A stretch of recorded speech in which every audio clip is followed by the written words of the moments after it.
And now, transcribed. Ladies and gentlemen, to depend upon your judgment and to fulfill mine own obligation, I submit the facts, fully aware of my responsibility to my client and to you as defense attorney. And now we proudly present Miss Mercedes McCambridge as defense attorney.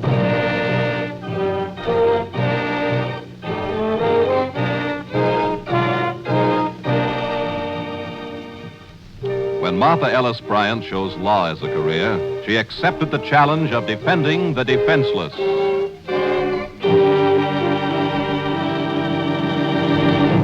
Jeff Savage was one of the defenseless, but he didn't look defenseless on the basketball court of the Municipal Auditorium. Look at that. 40 seconds to play, and the Star Poly is creasing the ball. Doesn't seem very sporting. Oh, it's part of the game, Marty. They got a 1-point lead. They just don't want Eastern U to get another crack at the basket. Thought Eastern U figured to win this game by 20 points. Looks like the gamblers figured different. Hey, there goes Jeff Savage. He got the ball away from him. Yeah, but he can't pass. He's smothered. Shoot it long, Savage. Shoot it. Yow! Woo-wee, he made it. It's in. Hey, just in time, too. There's the final gun. Eastern 67, Star Poly 66. Come on, let's beat the crowd. Yeah. Hey, that was pretty exciting, huh? I'm sorry I had to miss the first half. I got stuck at the office. I'd have waited for you, honey, but I was assigned to cover the game. I'd have been fired if I showed up in that press box after the opening whistle. Oh, I got here all right. I'm a big girl now. Hey, where are we running? Phone booth's at the end of the corridor. I can phone in my story, catch the Boulder Gut edition. Then I'll take you to Lou Fong's and give you a chopstick lesson. You just want me to get fat and bulgy so nobody else will want to marry me. I plead guilty, counselor. Here's the phone. Only take a minute. Hey, look, Judd, I've got my car here, too. Why don't I go ahead and I'll wait for you at Lou Fong's? That's a good idea. But before you go, I need something. Oh, Judd, I can't kiss you here. Other people. Who said anything about a kiss? I need a nickel for the phone. You cad. You can use a quarter. I never want to see you again. Hey, Marty, have a heart. I haven't any change. You won't have any salary left either when I get through eating. I'll see you at Lou Fong's. Big heel. Your car's over this way, Miss Bryant. Oh, thanks. I got here late and I got in without a ticket. Hey, who are you? How do you know where my car is? We can talk about that when we get out of here. No, look, you Don't can't... look back at the crowd unless you want to get hurt. I'm not playing. All right, climb in and get it moving. You're such a gentleman. How can I refuse?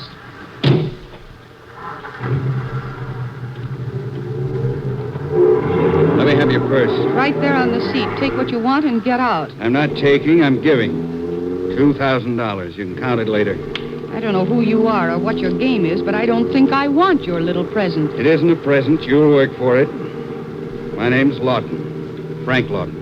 I want you to remember that. I'm not likely to forget. Don't forget the $2,000 either. I'm depending on that money to keep a kid out of the electric chair. A kid who's going to be framed for a murder he didn't commit. A murder you committed, perhaps? That's funny, Miss Bryant. Real funny. Before long, you'll know just how funny. Would you like to tell me who my client is? A few minutes ago, you were watching him play. Jeff Savage. Jeff Savage? That's right, Miss Bryant. Jeff Savage. Now, this is a quiet street. You can pull over to the curb now and let me out.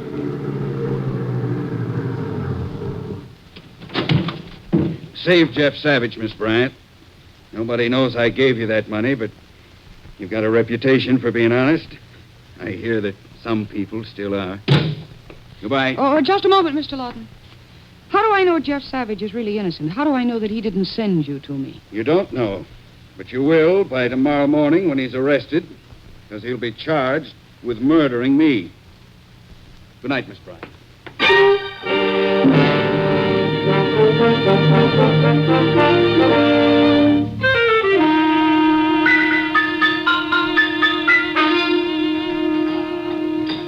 So that's why I was late, Judd. I went right to the police.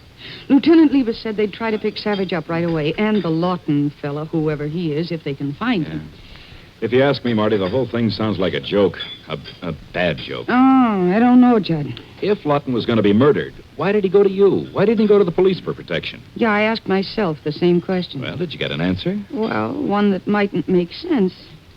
It was Lawton, Judd. He seemed to me like a man who was tired of something, terribly tired. Like a man who didn't want protection. I know that doesn't sound logical. No, Marty, it doesn't. Well, just the same, I got that impression. Judd, why were you at that game tonight? I mean, why were you sent to cover it? You're not in the sports department. Well, the city desk had an anonymous tip about the game being fixed. Eastern U was even money to win by 20 points.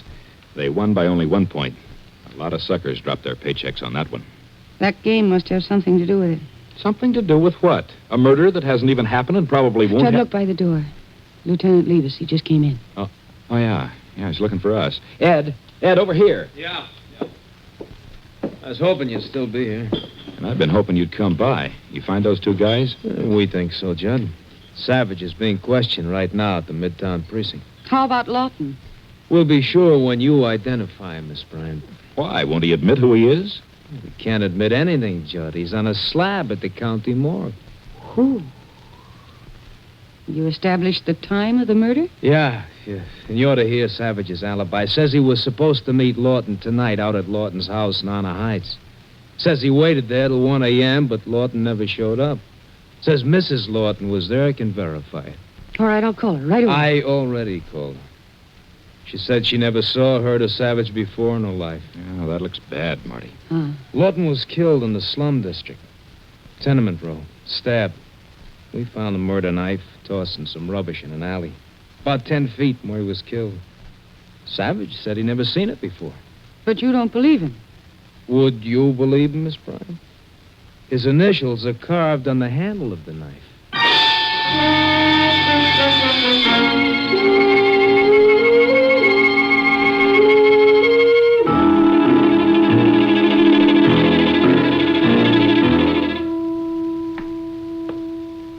It's getting light out, Mr. Savage. I know. Listen, you're not a schoolboy. You're a GI student, 26 years old. Why won't you talk? I told you all you have to know, and I told you the truth. All you told me is that you knew Lawton, that you went to his house to meet him, but that he never showed up. And Mrs. Lawton says that isn't true. That Mrs. Lawton is lying. I was there from 11 o'clock after the game until 1 this morning. All right. Well, tell me one thing. Why did you have an appointment with Lawton? It was personal.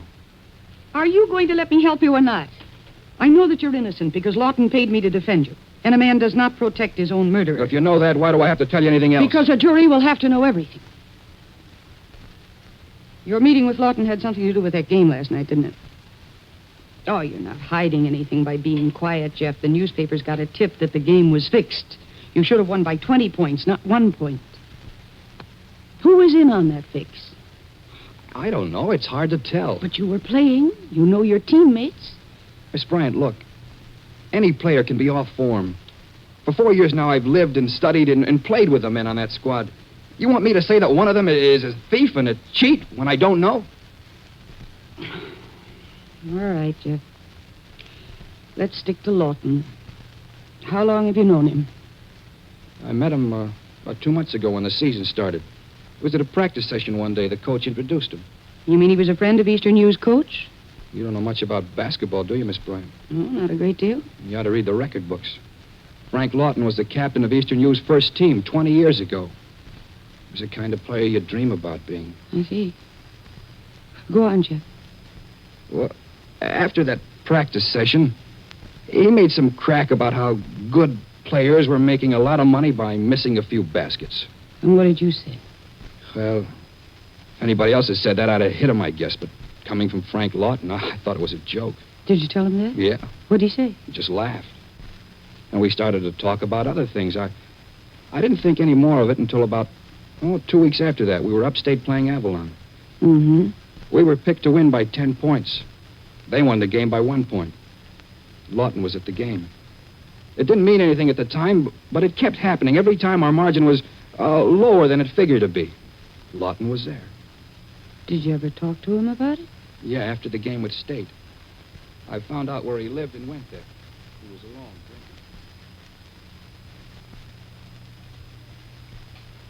So you want to know who I'm paying off, huh?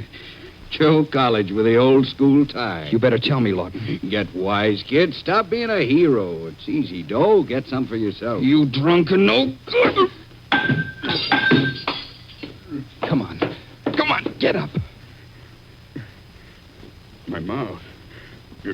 You cut my mouth. Talk, Lawton. Don't hit me again. I'm older than you are. I'm not in condition. See, you're what's left of Frank Lawton, the great player. The man who never quit. Look at you. You're not a man, not anymore. You're a snake, a chiseler. Nothing will make you fight, will it? Get out of here. Tell me who you're paying. I can't tell you anything. Get out of here. Get out and leave me alone. Sure. I'll leave you alone. You'll be alone all the rest of your life, even in crowds, because no decent person would touch you with a forked stick. That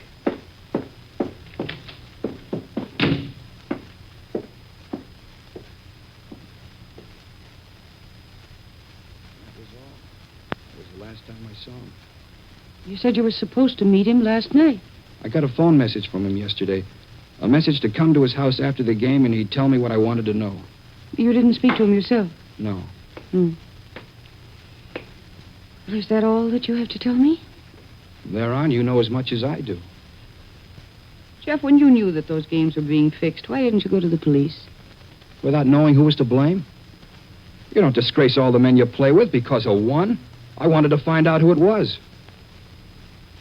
Lieutenant Liebes has a knife, Jeff.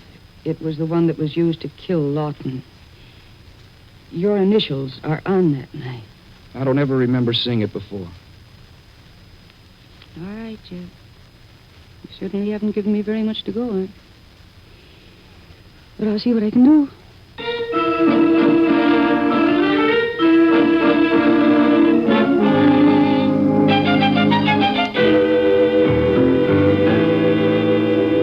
Here's the knife, Miss Bryan. It hasn't been through the lab yet, so please don't touch it. Wooden handle. Not liable to find any fingerprints on that. No, but those initials, J.S., under the circumstances, they point to Jeff Savage. All too clearly. Yeah, all too clearly. Look. Look at those initials, Lieutenant. The knife seems pretty old, but those initials were carved just recently. Yeah, I noticed that. Well, do you think a man would own a knife for a couple of years, maybe, and then carve his initials in it just before he used it to kill somebody? Homicide's a crazy business. Maybe the lab can tell us more. Whatever they turn up, I'll let you know. Come in. Lieutenant Liebes? Yeah, I'm Liebes. My name is Dan Gilbert, sir. I'd like to see Jeff Savage. Gilbert, you're one of Savage's teammates, aren't you? Well, yes, sir. Yes, we saw you play last night. I'm Martha Ellis Bryan. Are you here to help Jeff? Yes. I'd like to see him. Sorry, that won't be possible, Gilbert. No visitors till he's transferred to county jail. Oh, well, could you at least tell him that I came? Tell him that, I'm behind him, whatever I can do? You sound like you're pretty good friends. 4 years together at the dormitory and on the team. Did Jeff ever talk to you about Eastern's games being fixed by Lawton? No. I thought Jeff and Lawton were friends. Oh, I guess I never should have given him that phone message from Lawton yesterday. You mean when Lawton called to ask Jeff to come to his house? His house? No, Is that what Jeff said? Gilbert, maybe we can give you a lift, huh? We'll talk on the way. Justin. Now, look, Ed. Sorry, Judd. You want to talk to Gilbert? Talk right here. Well, how about it, boy? Where were they supposed to meet? Well, if Jeff said... Do you want to be an accessory in this? He's right, Gilbert. You better tell the truth. He said for Jeff to meet him at 6th and Halburn, down on Tenement Row. Whew. Come on, Judd.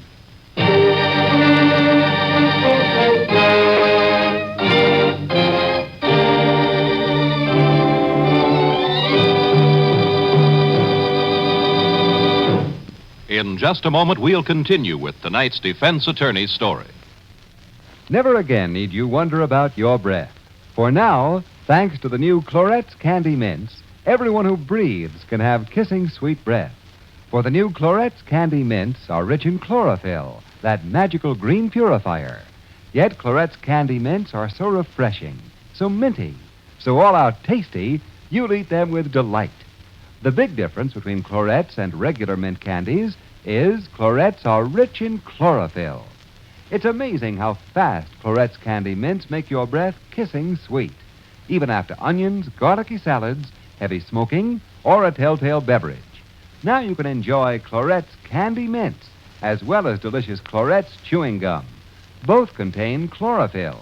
Both make your breath kissing sweet. Clorettes chewing gum or Clorettes candy mints.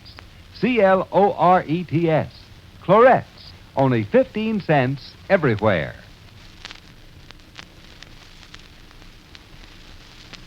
And now we continue with Act Two of tonight's defense attorney's story.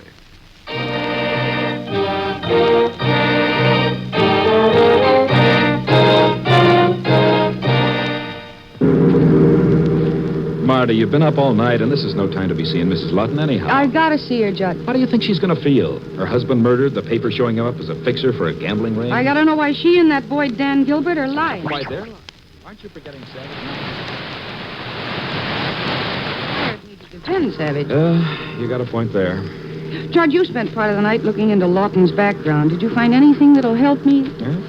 He was quite a hot shot when he...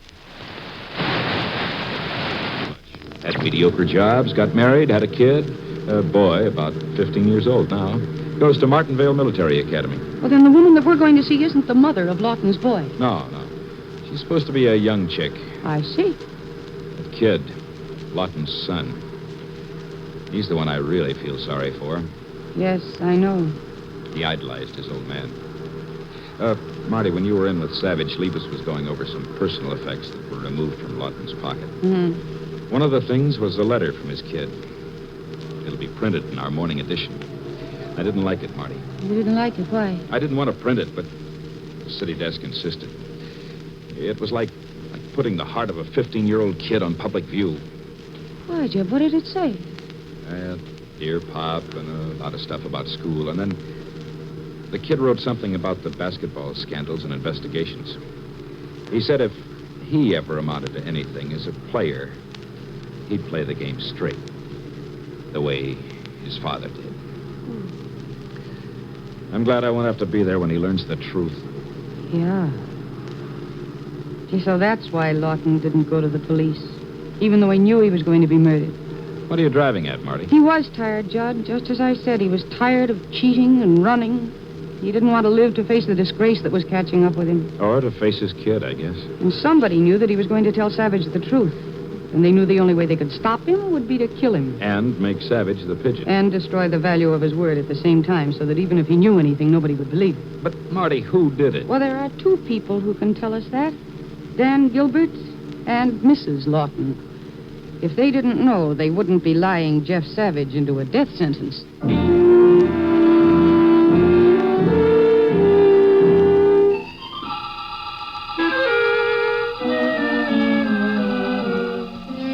So you think I'm lying, Miss Bryant? To be brief and indelicate, yes, Mrs. Lawton. I'm heartbroken. Jeff Savage has described this living room perfectly, and he described you. Now, how could he do that if he'd never been here, if he'd never seen you before? You ever read the Ideal Home magazine, Miss Bryant? What's that got to do with anything? Nothing. Except that a recent issue carried complete photographs of this house, inside and out. And I appeared in several of those photographs. It doesn't seem to make you very happy, Miss Bryant. Mrs. Lawton, you didn't know that your husband was fixing basketball games? Sports bore me. You mean to say you don't know anything about where his money came from? As long as I had enough of it, I didn't care. You don't even seem to care about your husband being dead. Does that constitute a crime? Now, look, I've been as patient and as pleasant as I intend to be. I don't have to mourn Frank Lawton. I was never in love with him, and he knew it. He got a young wife in exchange for what he could give her. That was the bargain. He's dead, and the bargain is over. And so is this little interview. Come on, Marty. The air will be fresher outside. All right. Oh, Mrs. Lawton, one thing I forgot. Do you know a Dan Gilbert? No. Well, that's good. Because people you don't know can never incriminate you in anything. What do you mean by that? The police aren't quite sure that Jeff Savage is lying. They're sort of Checking up on Dan Gilbert, that's all. Come on, Judd. Right.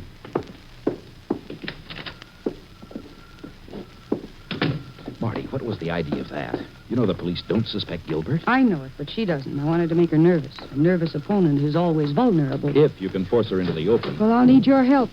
And the help of Lieutenant Levis. I want to know all about Mrs. Lawton, Judd. All about her and Dan Gilbert. From the very day they were born.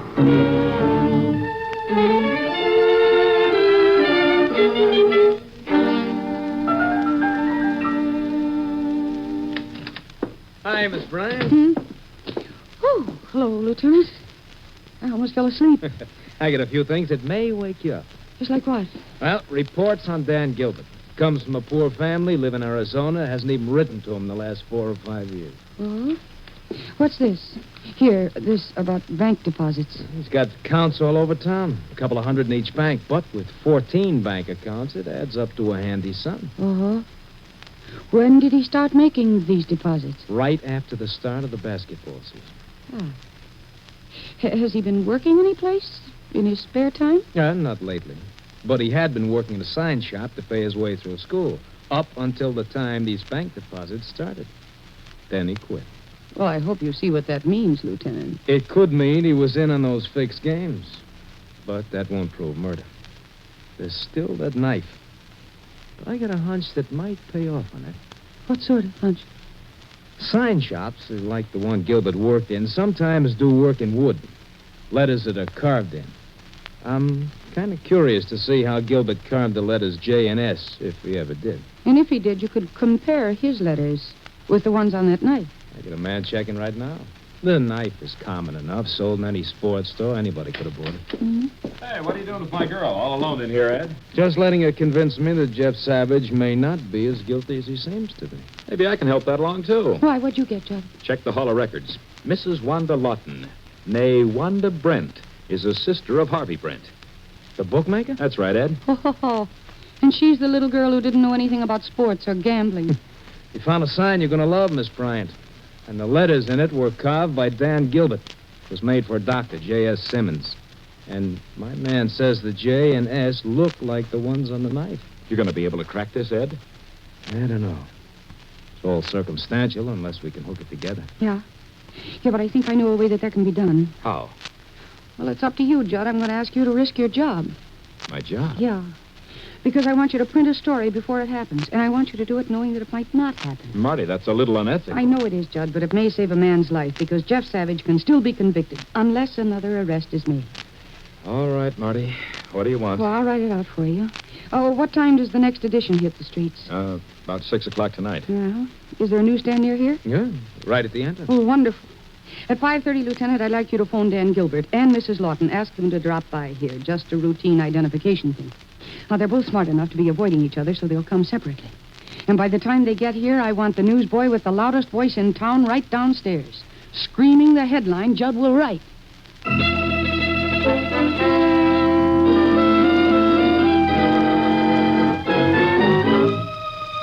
Priest Clay Lawton murder case. One confesses, accomplice sought. I came in and gave myself up voluntarily. Remember that. Because I heard that newspaper boy, and I saw the story before I walked in here, and I could have gotten away. Remember that. We'll remember it, Mrs. Lawton. Maybe Gilbert thought he was going to save himself with a confession and pin it all on me. I had nothing to do with the killing. But you knew about it. Well, sure I knew about it. But I wasn't there when it happened. Can you prove where you were? You bet I can. Through your client, Jeff Savage. He's my alibi. He was at the house like he said. Now, I'm not lying now. If Gilbert's going to the electric chair, I'm not going to be sitting in his lap. He used that knife all by his lonesome. You know the one who plans the killing is just as guilty as the one who actually commits the murder. I didn't plan it. Maybe Gilbert doesn't agree with that. I don't care what he said. I'm saving me. Harvey Brent, my brother, he's behind all this.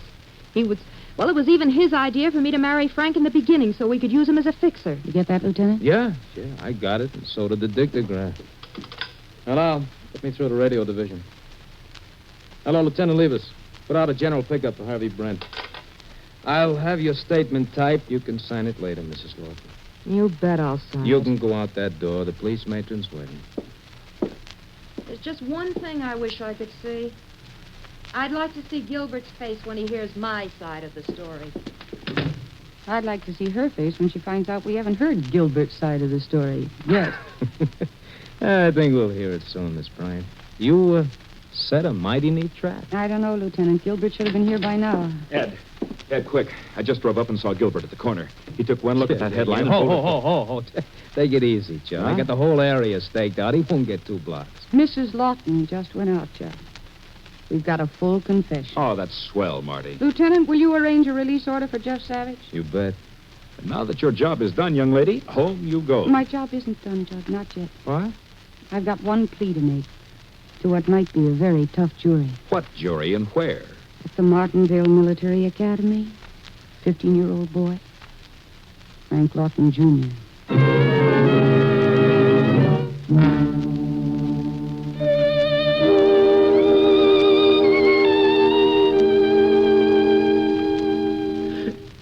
I don't want to hear about it. I don't want to hear anything about my father ever again. Not even the truth? I know the truth. He lied to me. All my life he told me to play fair and be honest. And all the time... All the time he believed exactly what he told you. You expect me to believe that? Yes, Frank, I do. Because I can prove it to you. What your father did hurt him more than you'll ever know. And he was going to stop it. He was going to tell Jeff Savage about the whole rotten business, even though he knew he was going to be murdered. He was going to tell because he knew he was caught, that's why. No, that isn't why. Because he wasn't caught, Frank. Your father was sick and tired of it. And you helped with that. The last thing he thought of must have been you. Because your last letter to him was in his pocket. A letter telling him how proud you were of him. And that shamed him more than anything else in the world. But he took money. Yes, he did. He took money. But how much do you want a man to pay, Frank? Your father died an honest man. To be honest, all the time, even when there's nothing to fear, that takes a great deal of courage, doesn't it? But to be dishonest, and then to tell the truth for a chance to clear the books, that requires even more courage. He did it for you, Frank. That was the only way your father had left to show you that he loved you. And that he wanted you to be all the things that he'd failed to be. The funeral is tomorrow, Frank, and the headmaster tells me that you don't want to go. I do want to go. I want to go. All right. You better get some clothes together then. I have a friend outside, and we'll drive you back with us. I'll wait.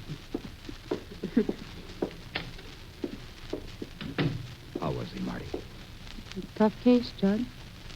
But we won. And now, I guess, the defense rests.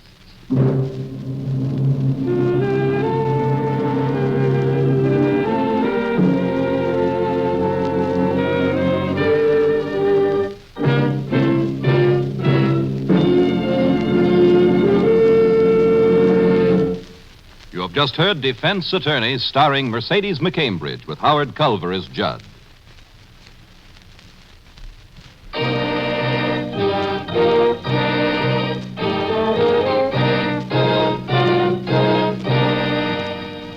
Defense Attorney was written by Joel Murcott.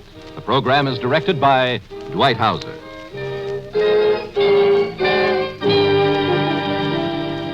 Next week, another exciting adventure with Mercedes McCambridge, Defense Attorney. Be sure to stay tuned to ABC for the... McCambridge has been chosen to address the first annual convention of legal secretaries in Long Beach, July the 19th. She was chosen for her fine portrayal as defense attorney and her keen interest in the legal profession. This program came to you transcribed from Hollywood. This is the American Broadcasting Company.